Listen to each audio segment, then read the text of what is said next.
what I'm going to be doing here this evening in terms of any kind of formal presentation is hopefully addressing and introducing some topics. I really don't know what your problems are. And I don't think you expect me to, but I hope that when I share with you here a few of the things that I want to talk about and hopefully answer some questions, it'll get you thinking about some of your own particular situations. And we've been talking so far about climate and how the weather is out there all over the place, and how it's in Nebraska, how it's in South Dakota, how it's covering the whole Corn Belt. Well, for the most part right now, that doesn't maybe really matter to you, does it? What's important is what's happening on your farm. And that's what I want you to be thinking about right now yourself, is what's happening to you right now with the crops, the situations that you have with your own farm, and how crops like the corn, the beans, the alfalfa, the pasture, or any other kind of crops you have out there, how they're being affected by the drought. And what are you going to do about it? Or what can you do about it? We want to look at some of the options that we're going to have with some of these crops. And in particular, it's important that we all know our options. Know what are the different things that we can do with some of these crops that aren't going to do the kind of productivity that we are looking for when they were planted, or when we started to graze, or when we were first haying them earlier in the year. Now they don't look like they're delivering the way we wanted them to, and we have to make some other decisions that are fairly stressful for us, just like the drought has been stressful for those crops. So let's take a look at some of these options that we have there on how we can use some of these drought-stressed crops. And I'm going to look at them very quickly. I'm not going to take a whole lot of time talking up here using the visual aids, but if you have any questions as I go along about any of these scenarios that we're describing, I want you to interrupt me and ask those questions so that we can discuss them specifically right at that time. Because if you look at the person to your left or right, I can just about guarantee that they're facing many of the same kind of stress situations that you are. So it's not just an individual problem. Probably most of the people here that are with us tonight have the same kind of problems. Well, we've got a number of different ways that we can use drought-stressed crops. How we can use our corn, how we can use our beans. How many of you are still thinking about making silage out of your corn that's drought-stressed? Okay. Still a couple, three that may be thinking about it. I know down in most of Nebraska, we've gotten to the point where that corn's gotten too dry, and it just won't make very good silage. But as I was driving up here this afternoon, as I got north of Norfolk, I could see that there were fields that were surprisingly green, others that were almost totally brown. So there's a vast array of differences out there, and hopefully we're going to be able to pick out what could be made into silage and forget what may not be silageable. But when we look at these different ways of using the crops, say green chop is one way that you might use a drought-stressed crop, and that goes for corn, beans, any other crop you may have. They all possibly could be chopped up fresh and fed immediately to the animals. A very nice characteristic of green chop is typically we don't waste very much of what's out in the field. We get most of it into the wagon or the truck and get it hauled to the livestock. But it's a feed that, well, if you need feed, it's available there immediately. Not only is it available immediately, if you green chop, you've got to feed it immediately, get it fed, and be done with it. Green chop can be a wonderful feed resource, but it can be an extremely dangerous resource as well.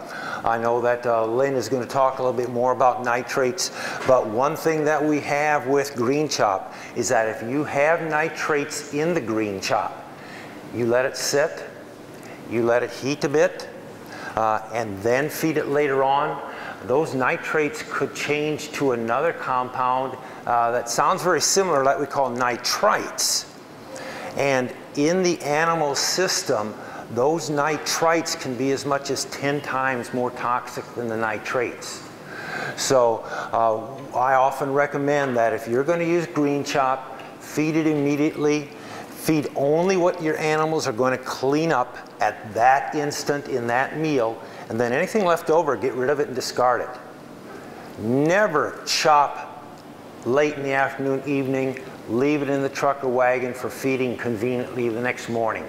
That's just asking for conversion into a poisonous feed. If there's nitrates in there, they are going to convert over to nitrites, many of them, and your animals could take a few mouthfuls, start satisfying their hunger, turn around and go get a drink of water and drop over dead before they ever get to the water trough. Yeah. At what level is what you just described? Are you going to see that with the nitrate?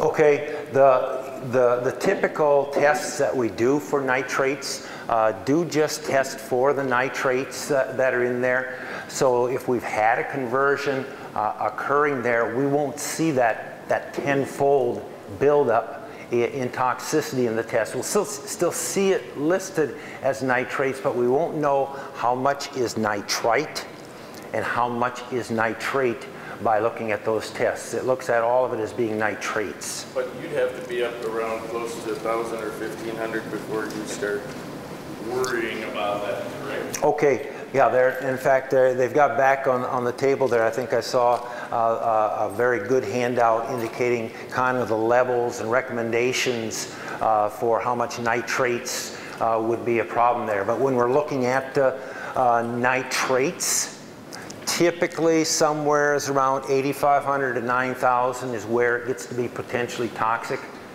And now I'm using the word nitrates.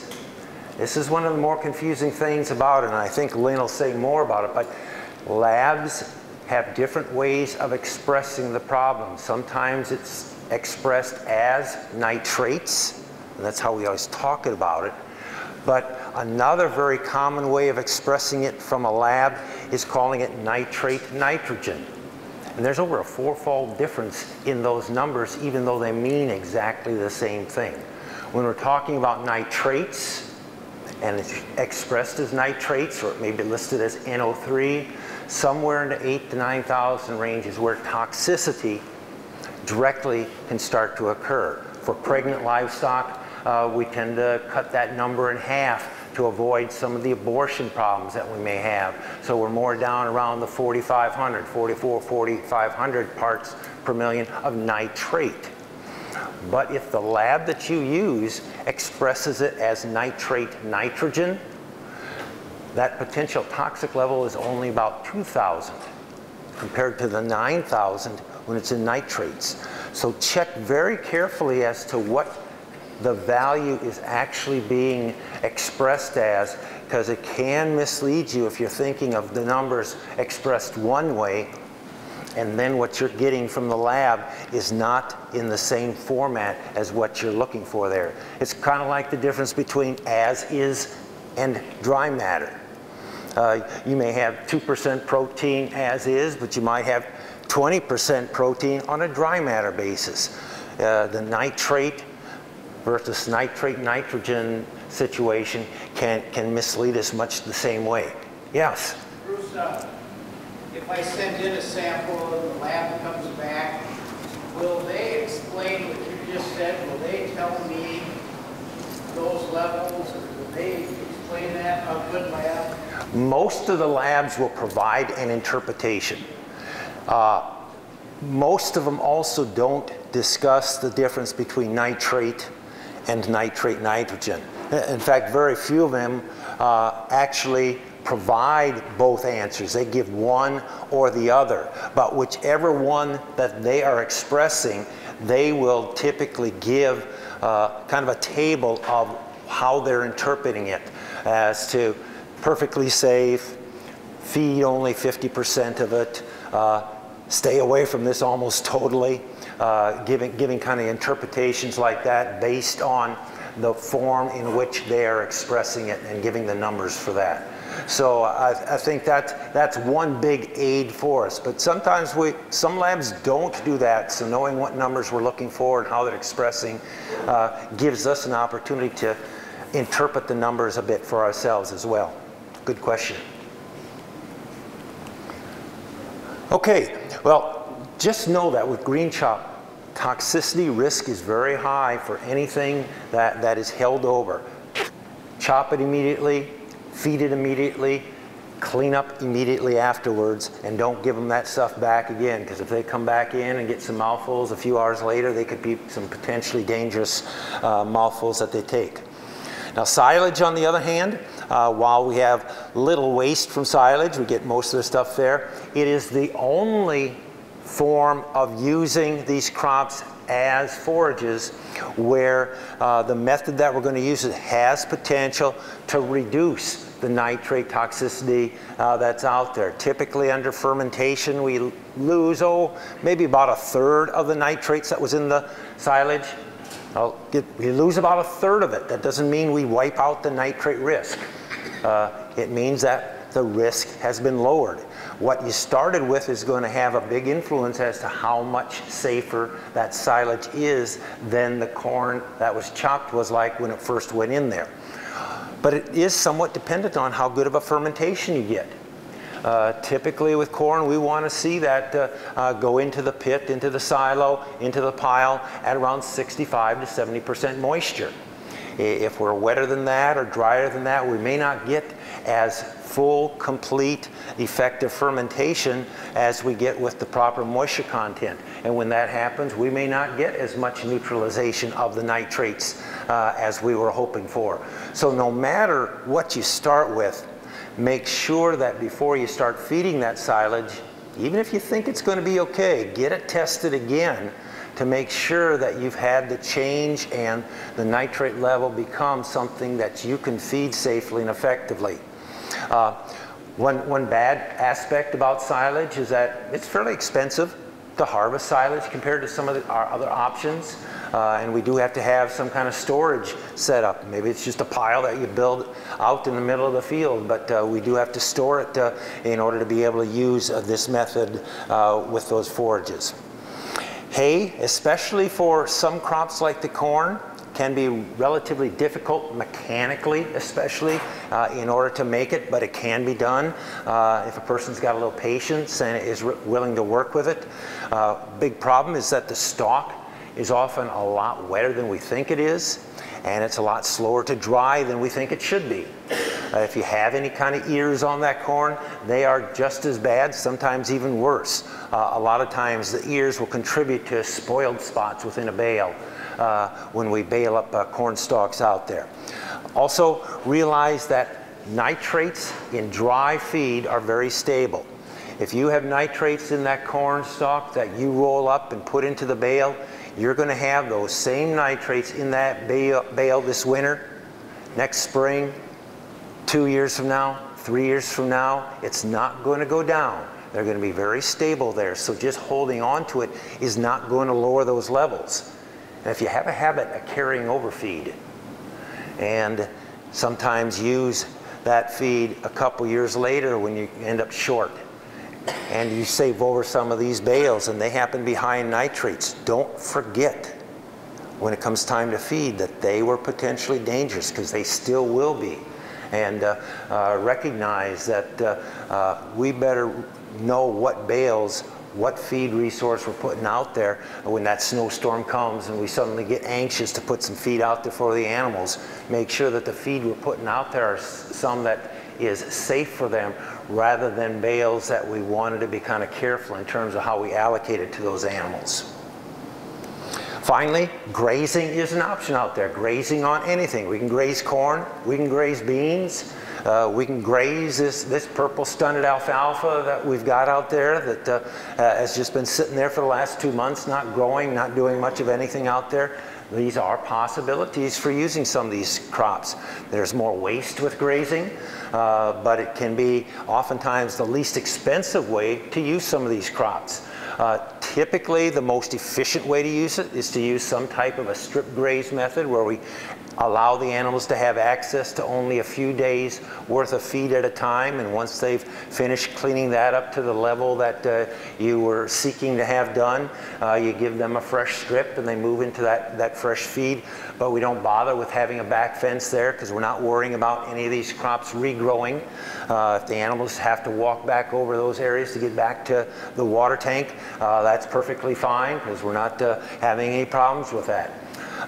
One little wiggle in regards to grazing, especially, well, it can be with beans or with corn, is that some people have gone to making the windrows as if they were going to bale it for hay, but instead of baling, then they graze the windrows.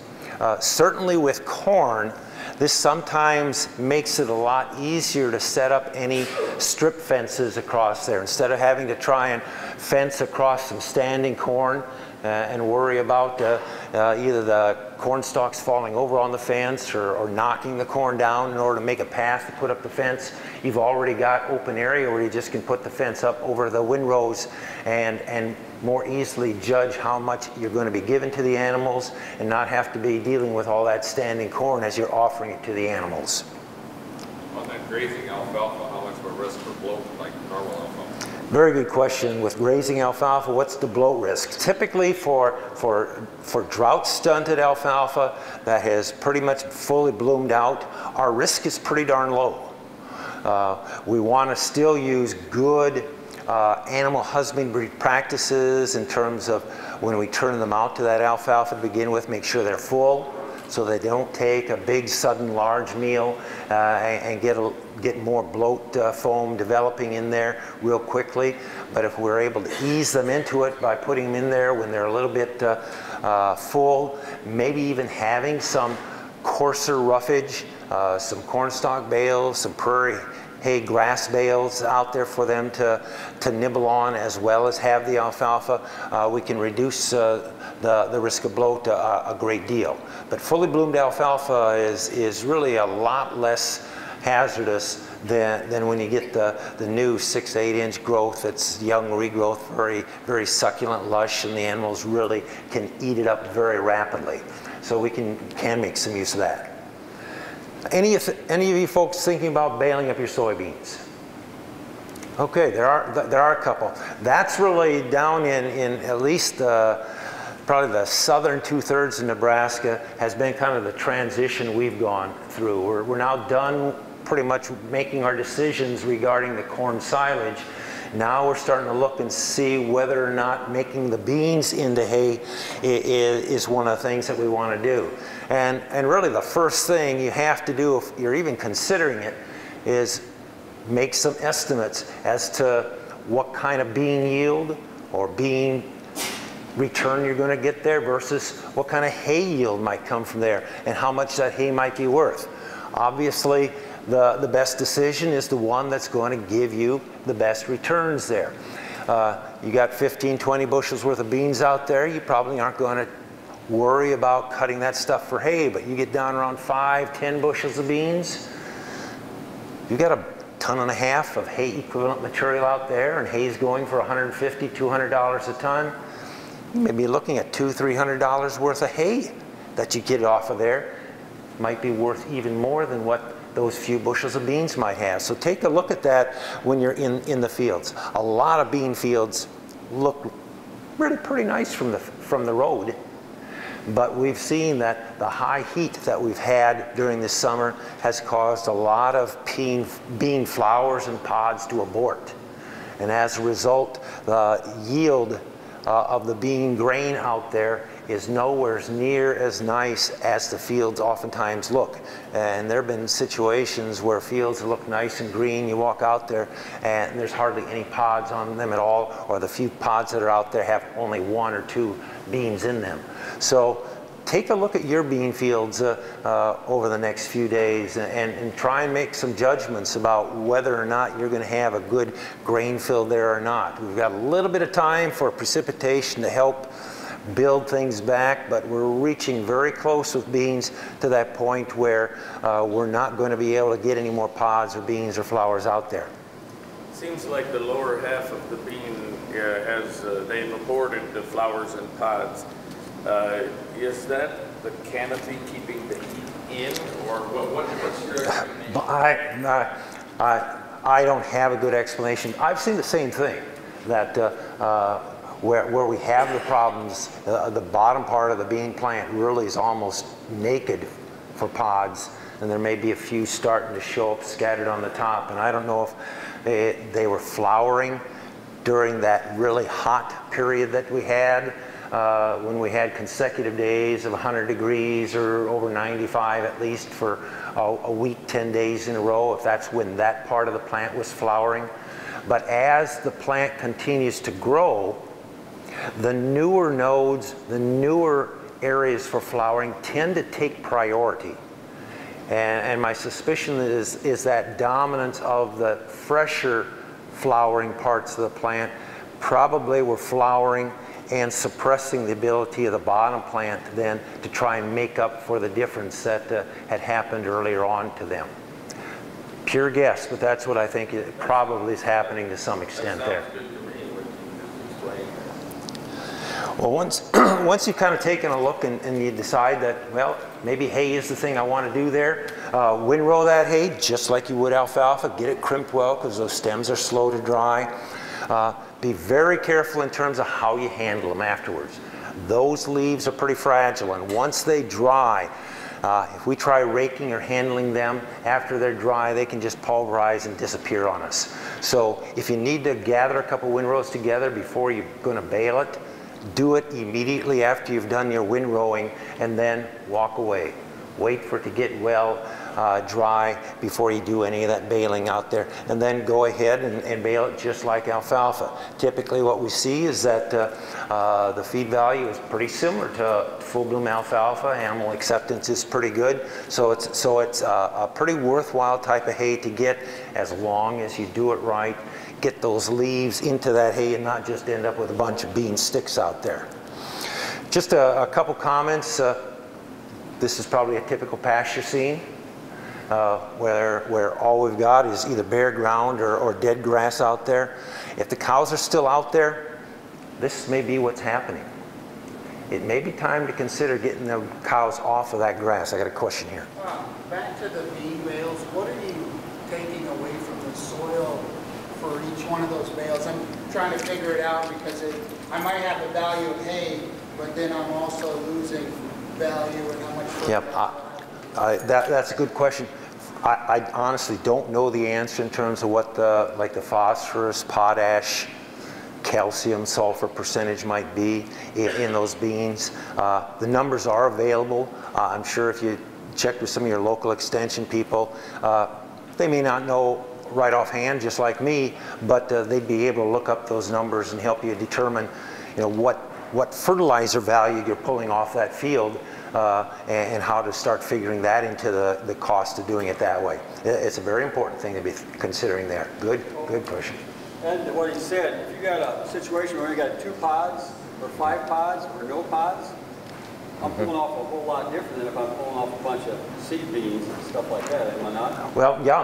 I mean, what you remove is removed. All the nutrients that you take off, whether you're taking off pods, beans, forage, all of that has some of the nutrients in it that will need to be replaced with fertilizer for next year's crop. So while your soil has capability of mineralizing and giving nutrients to your next crop, the fact that you are removing nutrients from the different types of ways that you might be taking stuff off the field is going to very much change the kind of removal you have. If you take off beans, their composition is going to be very different than if you take off the whole plant. So that's important to consider there. That information is available at both universities and at I-Grow at SDSU. Yeah, the information on what's being removed by these crops under various situations, we've all got them someplace readily at hand. We just don't store them up here real well sometimes. Just a couple comments. If you are still pasturing out there, if you've got something that there still can be grazing, I hope you're in some kind of rotation of grazing scheme. Use smaller paddocks to help them really clean it up effectively and get everything that's out there, but then get them off of there and let them recover. I know I'm in my last rotation at home with the cows at home, and in 2 weeks we're going to be done, and I don't care how much rain we get. We're going to be done. Because that grass needs time now to recover. And just because if we get a couple inches rain, it's going to green up a little bit, it will not have recovered. In fact, it'll be in worse shape if I go and have that sudden new green growth grazed off than if it just stayed dry. So when you get to the point here, this late in the year, we almost have to get to the point where we say, okay, we're done. I hope I get a bunch of rain. But if that rain starts to pasture growing, I'm going to call that growth away for those plants who have recovered from the drought stress and not look for it as a feed resource. If you do need to stop grazing and got to keep your animals someplace, I think one thing you need to consider, instead of letting them roam all over the entire pasture and trample and graze and knock out the health out of all your plants, is identify a very small area that you almost make into a pasture feedlot, a place where you can conveniently bring supplement, bring hay, feed the animals for however long a time period you have there, and recognize that you may do just this. You may sacrifice the plants in that very small area. But if you kill off 1% of your pasture by doing that and save the other 99% of it, you'll probably be way ahead of having done it that way than let the animals go out there and trample out grass throughout the entire pasture. Make sure you pick out to a place that if you do sacrifice it, either you don't mind it being completely lost forever, or it's an easy place to replant. Might be best to pick your very best ground where it's easy to go in there, till it up, plant some new seed, and by fall you have a whole new pasture in that area that's recovered in case you do sacrifice it. It's going to be pretty fertile because there will be a lot of nutrients that have been placed in that area. With that, that pretty much ends the kind of comments I wanted to make. I'll answer a couple more questions here, and then we'll turn it back over to Rosie and the other speakers. But just like the others, I'll be here all evening to answer other questions you may have. Yes, sir. At what point would you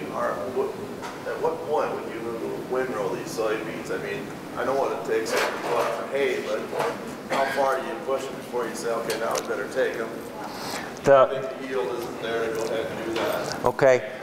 One part of the answer to that question is that the time I would look at making the decision is when those bottom leaves are yellowing and starting to drop. That's when you need to have that decision made as to whether you're going to be cutting that hay or not. So we're getting very close to that on the beans.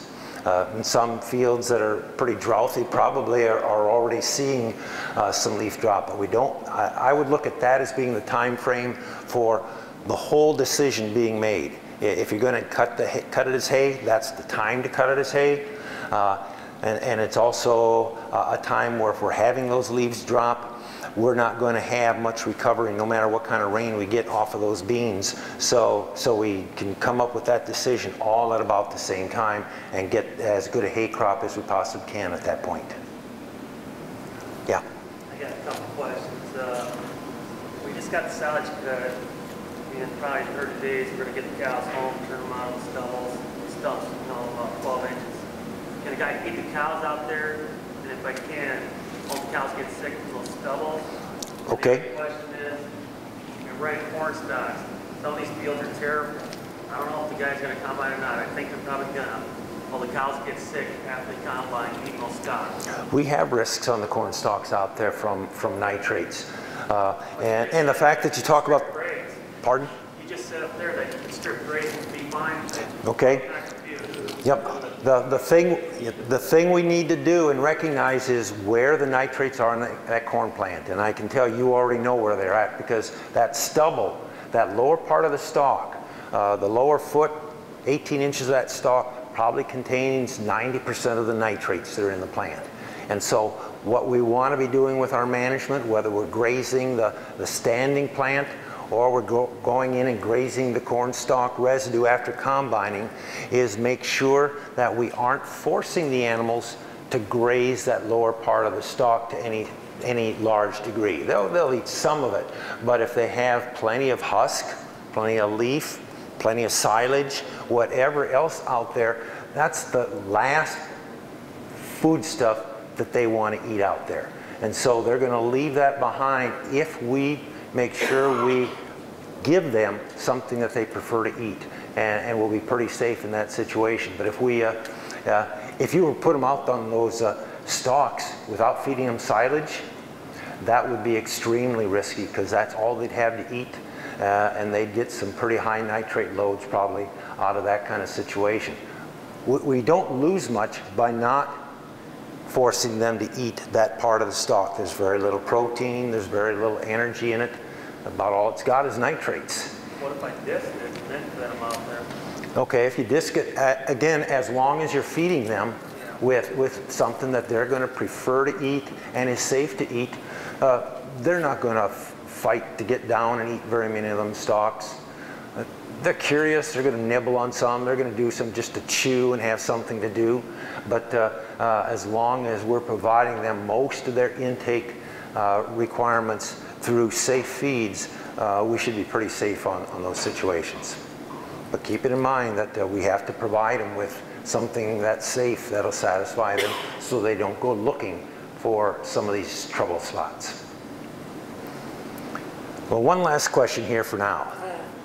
Well, I've got corn that got about this high and died completely, and it's all kinds of leaves there. Would that be safe to graze? Okay, very good question. And my first answer on that real short corn that only got 2-3 foot tall is I don't know how safe that's going to be. I've seen both situations where it was extremely high in nitrates, other situations where this darn thing died before it was able to take up very many nitrates, and it was pretty safe.